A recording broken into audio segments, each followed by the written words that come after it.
दिल्लीमध्ये शरद पवारांच्या निवासस्थानी राष्ट्रवादी काँग्रेस शरदचंद्र पवार पक्षाच्या खासदारांची बैठक झाली। शरद पवारांच्या राष्ट्रवादी पक्षातील सगळ्या खासदारांनी नुकतीच पंतप्रधान नरेंद्र मोदींची भेट घेतली। त्या भेटीनंतर झालेल्या या बैठकीला विशेष महत्त्व प्राप्त झालं। पावसाळी अधिवेशनाच्या सुरुवातीच्या काळात संसदेत झालेली पवार-मोदी भेट आणि त्यानंतर पवारांच्या खासदारांनी घेतलेली पंतप्रधानांची भेट आणि त्यानंतर रेवती सुळेंच्या रिसेप्शनला स्वतः पंतप्रधान मोदी, अमित शहा यांच्यासह भाजपच्या बड्या नेत्यांची उपस्थिती या घडामोडींच्या पार्श्वभूमीवर शरद पवारांच्या घरी झालेल्या या बैठकीला एक वेगळं महत्त्व प्राप्त झालंय। सगळ्यांची चर्चा करतात, सगळ्या खासदारांची चर्चा करतात, नवीन काही गोष्टी त्यांच्या निदर्शनास आल्या असतील तर त्या आम्हाला त्यासाठी अवगत करून देतात। निश्चित ही कॅज्युअल बैठक होती, त्यामुळे ही रुटीन जी प्रत्येक अधिवेशनाला आम्ही ज्या पद्धतीने भेटतो त्या पद्धतीने। सर, पण या बैठकीपूर्वी तुमच्या सर्वांची पंतप्रधानांसोबत पण भेट झाली आहे, तर त्यामुळे ही बैठक जरा महत्वाची आहे। मी आपल्याशी सविस्तर बोलले, माननीय पंतप्रधानांच्या भेटी संदर्भात मी आपल्या सर्वांशी सविस्तर बोललेलो आहे आणि ही आजची बैठक ही नेहमी प्रत्येक सेशनला तुम्ही सगळेच बघतात की अशा रेग्युलर बैठका होत असतात। मोदी साहेबांकडे मांडले विषय तेच पवारसाहेबांना आणि काय वेगळी चर्चा झाली काय ना, आमच्या मतदारसंघाचे प्रश्न काय आहेत, प्रलंबित विषय काय आहेत, सीएमशी बोलण्याचे त्याविषयी चर्चा झाली। राष्ट्रवादी काँग्रेस शरदचंद्र पवार पक्ष एनडीएमध्ये सहभागी होणार असल्याच्या चर्चा सुरू असतानाच एक लक्षवेधी घटना घडली। दिल्लीमध्ये महाराष्ट्र सदन इथे जलजीवन मिशनची महत्त्वाची बैठक सुरू होती आणि ही बैठक सुरू असताना अचानक सुप्रिया सुळे आणि विनोद तावडे हे दोन्ही खासदार चालू बैठकीतून बाहेर पडले आणि त्यानंतर दोघंही एकाच कारमधून निघून गेले। शरद पवारांच्या राष्ट्रवादी पक्षाच्या महत्त्वाच्या निर्णयांवर सुप्रिया सुळेंचा प्रभाव असतो, तर राष्ट्रीय सरचिटणीस असल्यामुळे भाजपच्या अनेक मोठ्या निर्णयांमध्ये विनोद तावडे सहभागी असतात आणि याच कारणामुळे सध्या राजकीय वर्तुळात चर्चांना उधाण आलंय। दरम्यान शरद पवारांच्या राष्ट्रवादी पक्षाचे खासदार अमोल कोल्हे यांनी सुप्रिया सुळे आणि विनोद तावडे हे केवळ एका बैठकीला जात होते, त्यात राजकीय अर्थ काढण्याची आवश्यकता नाही असं म्हटलंय, तर दोघांची स्टँडिंग कमिटीची मीटिंग असल्यानं ते एकत्रित गेल्याची प्रतिक्रिया राष्ट्रवादीचे प्रदेशाध्यक्ष सुनील तटकरे यांनी दिली आहे। सर, बैठकीतून निघताना ताई आणि भाजपचे नेते विनोद तावडे त्यांनी एका गाडीतून प्रवास केलाय, तर ते एका बैठकीला चालले होते आणि त्यामुळे याच्यामध्ये काहीतरी राजकीय अर्थ काढण्याचे अर्थ आहे। थँक्यू सर, बैठकीतून निघताना ताई आणि भाजपचे नेते विनोद तावडे त्यांनी एका गाडीतून प्रवास केलाय, तर ते एका बैठकीला चालले होते आणि त्यामुळे याच्यामध्ये काहीतरी राजकीय अर्थ काढण्याचे अर्थ आहे। थँक्यू। तावडे आणि सुप्रिया सुळे एकत्र प्रवास केलाय त्यांनी, त्यांच्या स्टँडिंग कमिटीची मीटिंग होती म्हणून एकत्र केलं असेल। म्हणजे त्यांच्या त्यांची स्टँडिंग कमिटीची आता क्लोजअपची मीटिंग होती उद्या रिपोर्टसाठी, फायनान्स कमिटीची, त्यासाठी जाणार असं ते सांगून गेले त्यांच्या जेपीसीच्या संदर्भात। जेपीसी त्यांनी लवकर का जातो याचं कारण दोघांनी सांगताना हे सांगितलं की एका बैठकीत आहे। येस। दरम्यान जलजीवन मिशनच्या बैठकीत सत्ताधारी आणि विरोधी पक्षाच्या खासदारांनी नाराजी व्यक्त केल्याची माहिती समोर आली।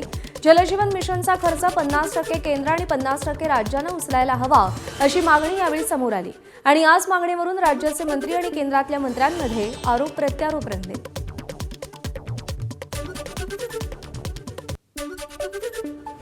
ज्या पद्धतीच्या कॉन्ट्रॅक्टर्सनी काम पूर्ण नाही केलं त्यांना पिनलाइज करण्यात आलं पाहिजे, तोही विषय मीटिंगमध्ये गाजला आहे। परंतु एकंदर माझ्या लोकसभा असेल, महाराष्ट्रातील सगळे जिल्हे असतील, विशेषतः ग्रामीण भागातील सगळे जिल्हे असतील, आम्हाला सगळ्यांना एक विश्वास माननीय CR पाटील साहेबांनी दिला की येत्या काही महिन्यामध्ये ही योजना यशस्वीरित्या पूर्ण होईल। कॅबिनेट मिनिस्टर CR पाटील साहेबांनी उत्तर दिलं, त्या उत्तरामध्ये कुठल्याच सांसदच्या समाधान झालेलं नाही आहे आणि दोन्ही डबल इंजिनची सरकार असल्यानंतरही दोन्ही मंत्र्यांमध्ये ताळमेळ दिसला नाही। मी जे प्रश्न केला की आम्ही 2024मध्ये सर्व योजना मंजूर करून घेतल्या नागपूर जिल्ह्यामध्ये आणि त्यानंतरही आमचे सर्व प्रपोजल व्यवस्थित आहे, आम्ही वेळेच्या आतमध्ये सर्व पैसे आपली मागणी केलेली आहे, त्यानंतरही 65 कोटी रुपये आमचे निधी केंद्राकडे अडकून आहे। तक्रारी ऐकून घेणं गरजेचं होतं आणि यामध्ये अनेक कामांमध्ये कामं अपूर्ण स्थितीमध्ये आहेत, अनेक ठिकाणी पाणी आहे तर योजना नाही, अनेक ठिकाणी योजना पूर्ण झालेली आहे पण पाण्याचा सोर्सेस अवेलेबल आहे, सगळ्यांच्या तक्रारी होत्या। या सगळ्या तक्रारी सगळ्याच खासदारांनी या माननीय मंत्री महोदयांसमोर मांडल्या। कुंभमेळ्याच्या कामाच्या बोगस वर्क ऑर्डर काढून फसवणूक करणारा दुसरा तिसरा कोणी नाही तर खुद्द कुंभमेळा मंत्री गिरीश महाजन यांचाच नातेवाईक असल्याचं उघड झालंय। गिरीश महाजनांचा नातेवाईक असलेल्या तनय महाजन आणि नरेंद्र महाजन या दोघांनाही अटक झाली आहे. गिरीश महाजन यांनीही याची कबुली दिली आहे. कुंभमेळा काळात पोलीस दलाला जेवण, पाणी यासह विविध वस्तूंचा पुरवठा करणाऱ्या 591 कोटींच्या किमतीची वर्क ऑर्डर काढण्यात आली होती. त्यावर प्राधिकरणाचे अध्यक्ष प्रवीण गेडाम यांची बोगस सहीही होती. त्यातला जो मुख्य अजून आरोपी आहे शकील नावाचा, तो सुद्धा फरार आहे. अजून 5-6 आरोपी याच्यामध्ये आहेत. एक माझा दूरचा नातेवाईक आहे, पण तो फार वाया गेलेल्या सुरुवातीपासून पुढे पण त्याच्यावर अशा पद्धतीने दाखल झालेले आहे. काय नाव तनय महाजन या ठिकाणी म्हणून कार्यकर्ता नाहीच आहे तो, पण तो फार गॉन केस आहे हे सगळ्या गावाला माहिती आहे. आणि म्हणून त्यांनी आणि 3-4 जणांनी मिळून अजून 3-4 जण याच्यामध्ये आहेत. त्यांची नावं CP साहेबांनी मला सांगितलेली आहेत. त्यांच्यासोबत तिथे निघालेली आहेत. मला वाटतं 7-8 लोक यामध्ये सापडतील अशी शक्यता आहे. त्यांच्यावर अतिशय कडक कारवाई केली जाईल. वडील म्हणून तो तर असं करू शकत नाही. तो फसवला गेलेला आहे असं मला वाटते. नाही, ते मी सांगू शकत नाही, कारण मी कोणाला ओळखत नाही आणि ते मला माहीतच नाही. सगळ्या घटनेनंतर गिरीश भाऊंनी तुमच्याशी संपर्क केला, काही झालं असं? मी भाऊंशी बोललो, समजलं का? भाऊंनी मला ते सांगितलं की त्याला अटकवलं आहे म्हणे, आता त्याला मोकळा होऊ द्या.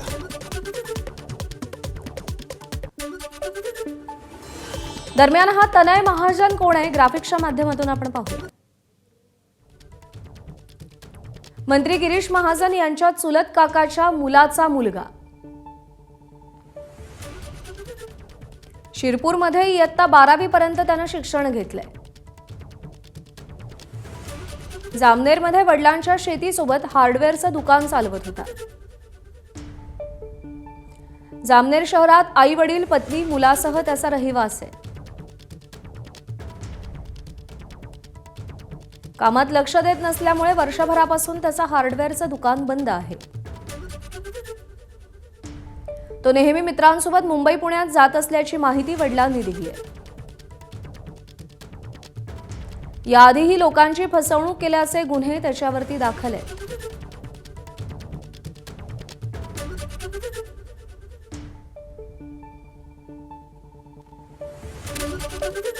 राष्ट्रवादी काँग्रेसचे आमदार झिशान सिद्दीकींना पुन्हा एकदा जीवे मारण्याची धमकी देण्यात आली आहे. अज्ञातानं व्हॉट्सअपवरती ऑडिओ क्लिप पाठवून झिशान सिद्दीकींना धमकी दिली. पैशांसाठी नाही तर काळे धंदे बंद करण्यासाठी हत्या करणार असा उल्लेख या ऑडिओ क्लिपमध्ये करण्यात आला. धमकीची ऑडिओ क्लिप येताच झिशान सिद्दीकींनी तात्काळ गृह खात्याशी संपर्क साधून या संदर्भातली माहिती दिली. दरम्यान काही दिवसांपूर्वी झिशान सिद्दीकींना जीवे मारण्याची धमकी देण्यात आली होती आणि तेव्हा त्यांच्या बहिणीनं स्थानिक पोलीस ठाण्यामध्ये तक्रारही नोंदवली होती. अहिल्यानगरच्या कर्जत शहरात आज विधान परिषदेचे सभापती राम शिंदे यांच्या उपस्थितीमध्ये तिरंगा रॅलीचं आयोजन करण्यात आलंय. तर त्याचवेळी आमदार रोहित पवार यांचा नागरी सत्काराचाही कार्यक्रम कार्यकर्त्यांच्या वतीनं आयोजित करण्यात आला. शेतकरी कर्जमाफीच्या मुद्द्यावर सातत्यानं आवाज उठवल्याबद्दल रोहित पवारांचा सत्कार केला जाणार आहे. दोन्ही कार्यक्रमांची वेळ सकाळी 11 वाजताचीच असल्यामुळे कर्जतमध्ये राजकीय वातावरण चांगलंच तापण्याची शक्यता आहे. राज्यातील आयुर्वेदिक उत्पादक कंपन्यांची व्यापक तपासणी मोहीम राबवताना अन्न व औषध प्रशासनानं गोंदिया जिल्ह्यातील 4 आयुर्वेदिक औषध उत्पादक कंपन्यांवर मोठी कारवाई केली. औषध आणि सौंदर्य प्रसाधन कायदा 1940 तसंच नियम 1945 अंतर्गत परिशिष्ट टी मधील तरतुदींचं गंभीर उल्लंघन आढळून आल्यानं या 4 कंपन्यांचे उत्पादन परवाने कायमस्वरूपी रद्द करण्यात आले. ही तपासणी मोहीम अन्न व औषध प्रशासनाचे आयुक्त तुकाराम मुंढे यांच्या मार्गदर्शनाखाली मे, जून व जुलै 2024 या कालावधीमध्ये राबवण्यात आली. गोंदिया जिल्ह्यातील एकूण 5 आयुर्वेदिक औषध उत्पादक कंपन्यांची तपासणी करण्यात आली होती. मुंबईतील डॉमिनोज पिझ्झाच्या 3 आस्थापनांवरती अन्न आणि औषध प्रशासन विभागानं मोठी कारवाई केली आहे. घाटकोपर, बोरिवली आणि विलेपार्लेतील डॉमिनोज पिझ्झा आस्थापनांचे अन्न व्यवसाय परवाने निलंबित करण्यात आलेत. तपासणी दरम्यान स्वच्छता, अन्न साठवणूक, तापमान नियंत्रण, कीटक नियंत्रण आणि अन्न सुरक्षा नियमांच्या पालनात गंभीर त्रुटी आढळून आल्या. तसंच कर्मचाऱ्यांच्या स्वच्छतेसंदर्भातील नोंदी, पाण्याच्या चाचण्यांचे अहवाल आणि इतर आवश्यक कागदपत्रांमध्येही अनेक त्रुटी निदर्शनास आल्या. अन्न सुरक्षा आणि मानके कायद्यातील नियमांतर्गत उल्लंघन झाल्यानं FDA कडून ही कारवाई करण्यात आली आहे.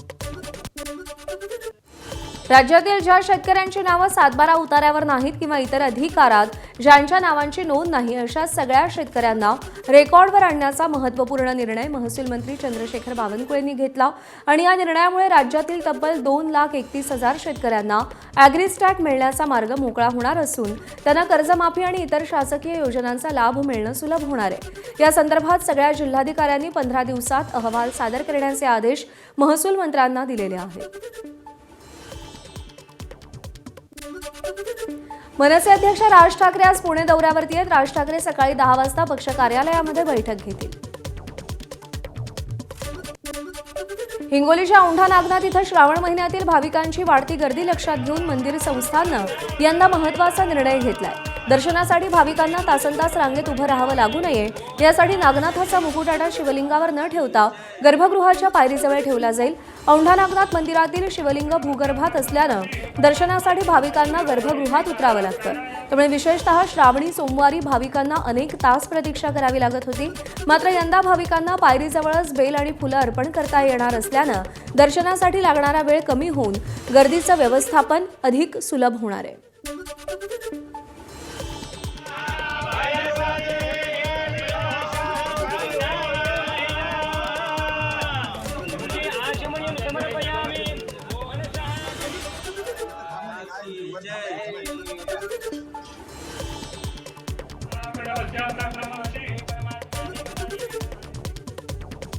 दरवर्षी जो मुकुट आहे आपला तो मुकुट आपला गाभाऱ्यामध्ये आहे। गाभाऱ्यामध्ये असल्यामुळे दर्शनासाठी 4 ते 5 तास भाविकांना वेळ लागत होता। तर त्या अनुषंगानं यावर्षी आम्ही असा निर्णय घेतला की जे मुकुट आहे देवाचं ते आपण पायऱ्याच्या जवळ आणणार आहोत, जेणेकरून दर्शन जे आहे ते कमीत कमी वेळेमध्ये होईल। त्याचबरोबर आपण एक मदत केंद्र देखील स्थापन करत आहोत, जेणेकरून भाविकांना काही अडचणी आल्या तर त्या अडचणी दूर करता येतील। रायगड आणि नाशिकच्या पालकमंत्री पदाचा तिढा अजूनही सुटलेला नाही। या पार्श्वभूमीवर सामान्य प्रशासन विभागानं स्वातंत्र्य दिनाच्या ध्वजारोहणाबाबत परिपत्रक जारी केलंय। रायगड जिल्हा मुख्यालयात आयोजित करण्यात येणाऱ्या कार्यक्रमात रोहयो मंत्री भरत गोगावले यांच्या हस्ते ध्वजारोहण होणार आहे, तर आदिती तटकरे कोकण विभागीय आयुक्त कार्यालयात ध्वजारोहण करतील। मंत्री भरत गोगावले यांनी पालकमंत्री पदाबाबत येत्या 2 दिवसात घोषणा होणार असा विश्वास व्यक्त केलाय। तर नाशिकमध्ये गिरीश महाजनांच्या हस्ते ध्वजारोहण होणार आहे। बीडच्या पालकमंत्री सुनेत्रा पवार बीडमध्ये ध्वजारोहण करतील, तर राज्यपालांकडून पुण्यामध्ये ध्वजारोहण केलं जाणार आहे। 15 गटचा झेंडावंदन रायगड जिल्ह्याचा आज आमच्या हस्ते होणार आहे। मी याबद्दल समाधी आनंदी आहे, परंतु पालकमंत्री पदासाठी जे सगळ्यांची चर्चा आहे त्यामध्ये मला वाटतं कदाचित या 2 दिवसामध्ये तेही डिक्लेरेशन होईल। शिवसेना पक्ष आणि चिन्ह एकनाथ शिंदे गटाला देण्याच्या केंद्रीय निवडणूक आयोगाच्या निर्णयाविरोधात ठाकरेंच्या शिवसेनेच्या सर्वोच्च न्यायालयातील दाखल याचिकेवर आज सलग 5व्या दिवशी सुनावणी होणार आहे। दुपारी 2 वाजता सुनावणीला सुरुवात होईल। बुधवारी झालेल्या सुनावणीत सिब्बल यांनी आयोगाच्या भूमिकेवर सडकून टीका केली। आयोगाला 2018ची पक्षाची घटना माहिती नव्हती, हा दावा धादांत खोटा असल्याचा युक्तिवाद सिब्बल यांनी केला। आता कपिल सिब्बल आज आमदारांच्या अपात्रतेच्या प्रकरणावरती बाजू मांडून आपला युक्तिवाद संपवणार आहेत। सरन्यायाधीश सूर्यकांत, न्यायमूर्ती जयमाल्या बागची आणि न्यायमूर्ती व्ही मोहना यांच्या त्रिसदस्यीय खंडपीठासमोर ही सुनावणी सध्या सुरू आहे। रिक्षा टॅक्सी चालकांना मराठी येत नसल्यास आता थेट लायसन्स आणि परमिट सुद्धा रद्द करण्यात येणार आहे आणि या संदर्भात परिवहन मंत्री प्रताप सरनाईकांनी शासन निर्णय जाहीर केल्याचं सांगितलंय। 17 तारखेनंतर थेट कारवाई करणार असल्याचा इशाराही प्रताप सरनाईकांनी दिला। याशिवाय जे रिक्षा आणि टॅक्सी चालक मुजोरी करतील त्यांना कारवाईला सामोरं जावं लागणार असल्याचंही सरनाईकांनी स्पष्ट केलंय। मी असं म्हणत नाही आहे की घरी जाऊन तुम्ही तुमच्या बायको पोरांबरोबर, आई वडिलांबरोबर मराठीत बोला।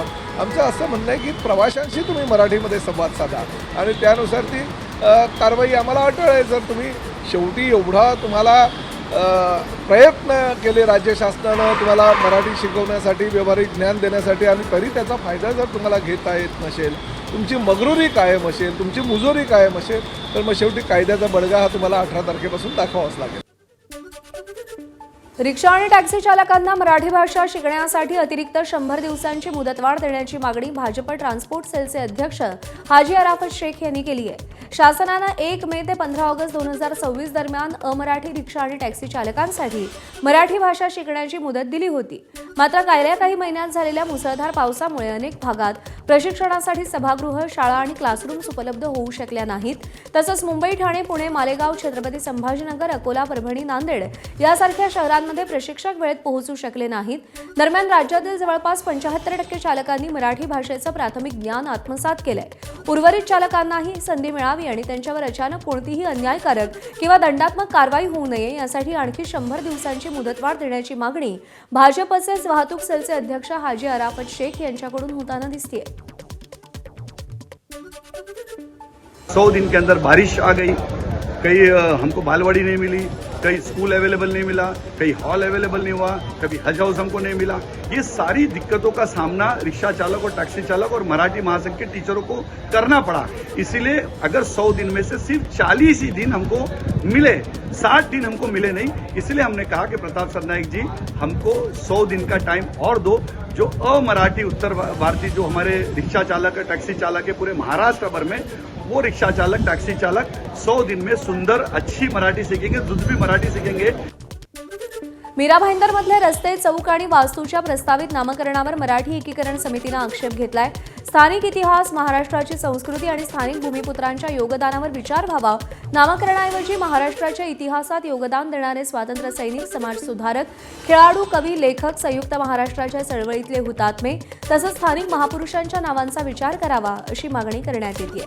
स्थानिक इतिहास आणि भावनांचा आदर राखून नामकरणाचा निर्णय घ्यावा असं आवाहन आहे. आज महासभा आहे. या महासभेमध्ये सगळ्या नगरसेवकांना, खास करून मराठी नगरसेवकांनी लक्षात घ्या की तुमच्या बुडाखालची जमीन सरकते हळूहळू. प्रत्येक चौकाला बाहेरच्या लोकांची नावं दिले जात आहेत, रस्त्याला नावं दिले जात आहेत. मराठी ओळख टिकवायची आहे की नाही टिकवायची आहे?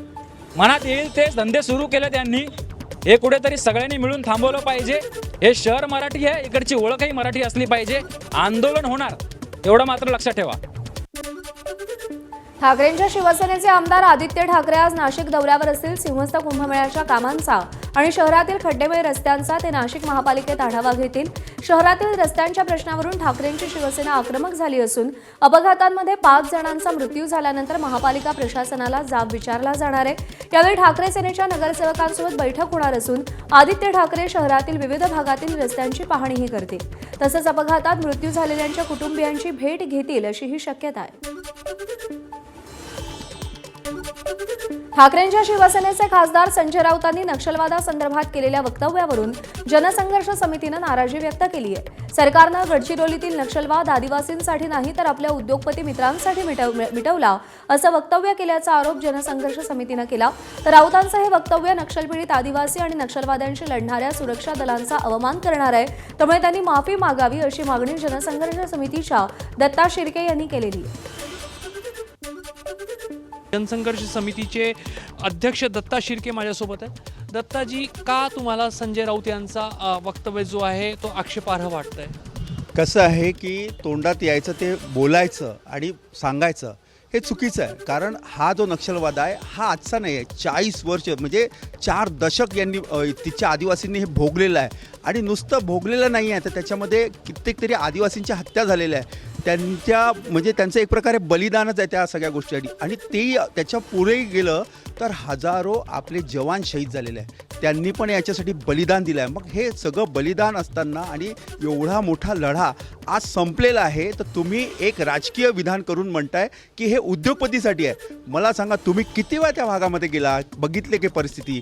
एखाद्या तरी आदिवासींची जेव्हा हत्या झाली त्यांच्या घरी जाऊन बघा, मग तुम्हाला कळेल की हा नक्षलवाद संपला की नाही. आदिवासी समाजातील जे या सगळ्या याच्यामध्ये मारल्या गेले, ज्यांच्या हत्या झाल्या त्या परिवारांची माफी मागावी आणि याच्यासाठी बलिदान देणाऱ्या जे आपले हजारो शहीद जवान आहे त्यांच्या परिवारांची माफी मागावी. कारण हे असं विधान करणं म्हणजे त्यांचा अपमान करण्यासारखं आहे. म्हणून त्यांनी माफी मागावी, नाहीतर आम्ही आंदोलन करू.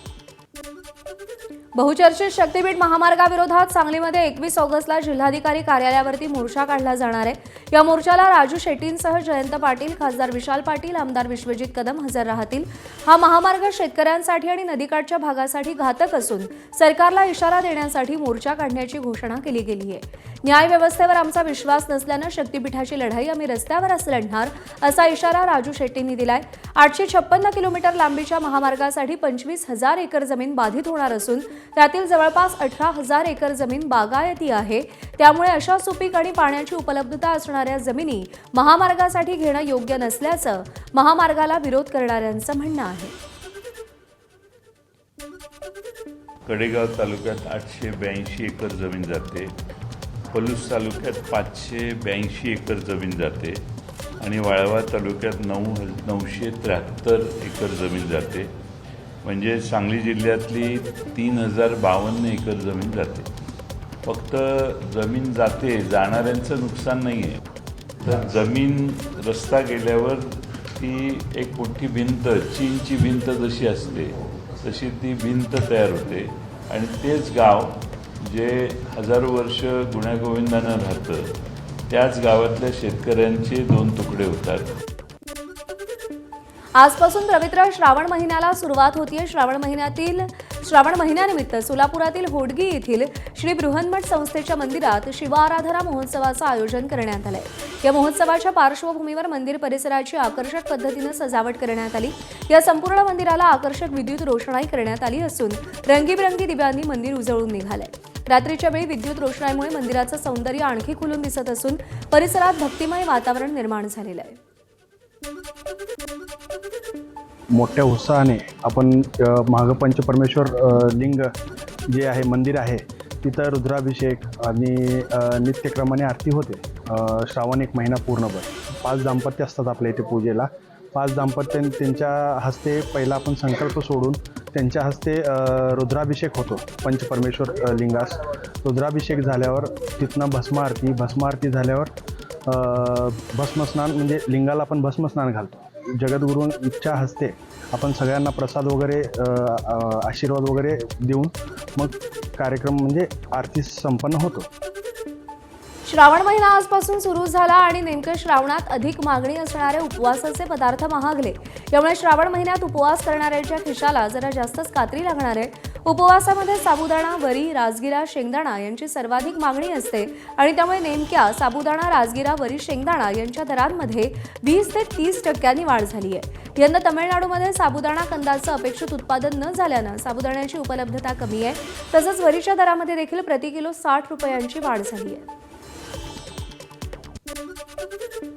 श्रावण महिना आजपासून सुरू झाला आहे आणि या श्रावण महिन्यामध्ये उपवासाच्या पदार्थांना अधिक मागणी असते. मात्र या उपवासाचे पदार्थ देखील महागाईच्या झळीमधून सुटलेले नाही आहेत. कारण या उपवासामध्ये अधिक जी मागणी असते यामध्ये साबुदाणा असो, वरी असो, शेंगदाणा असो यांची मागणी मोठ्या प्रमाणावर होत असते उपवास काळामध्ये. आणि या सर्व साबुदाणा, वरी, शेंगदाण्यांचे जे दर आहेत ते वाढलेले आहेत अलीकडं. आणि ऐन श्रावणाच्या तोंडावर म्हणजे श्रावणाच्या तोंडावरच ही दरवाढ झाल्यामुळं साहजिक आहे हे सर्व जे उपवासाचे पदार्थ आहेत ते महाग होणार आहेत. नेमकी दरवाढ कुठल्या कशाची किती झालेली आहे? साबुदाणाचे रेट किती वाढले आहेत, वरीचे किती आणि शेंगदाण्याचे? सध्या साबुदाण्याचे रेट प्रति किलो 10 ते 15 रुपयाने वाढलेले आहेत. त्याच्यापेक्षा वरीचे भाव हे कमीत कमी 40 ते 50 रुपये किलो मागे वाढलेले आहेत. बाजारात मागणी वाढल्यामुळे आणि पुरवठा कमी असल्यामुळे प्रचंड प्रमाणात उपवासाचे पदार्थ सगळे वाढलेले आहेत. तसंच शेंगदाणा